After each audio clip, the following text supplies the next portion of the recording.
咱台湾边境开放了后，来咱遮佚佗的外国人嘛愈来愈多。桃园机场捷运公司就发现讲，日本甲韩国游客坐机场捷运的人数变较多，所以为7月24开始，桃园机场捷运到站的广播就会增加日语也有韩国话。那外国旅客听到这个新的措施，是拢真愕乐。타오유엔 HSR 스테이션, 고텍스 도행駅, 타오이안 고속철도역。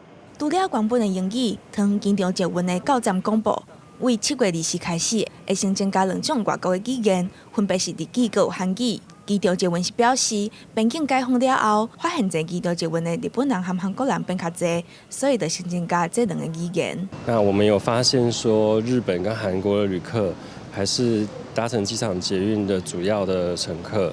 那因应的这样子的状况呢，我们公司在 A1、A3、A8、A12、A13，还有 A21跟 A22这几个重点的车站，我们在之后会增加日文跟韩语的车站的站名的广播，来服务我们日韩的旅客。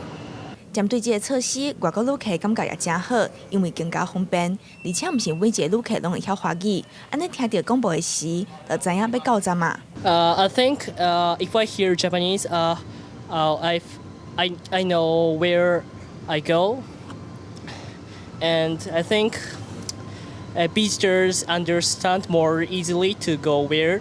Yeah, I think it is a good idea because I think 中文 is little difficult to understand. 人蛮好的，怎么说？不是每个人懂中文汉字吧？根据观光局的统计，今年1月到4月来台旅客有162万人次，其中韩国是第1，日本是第2。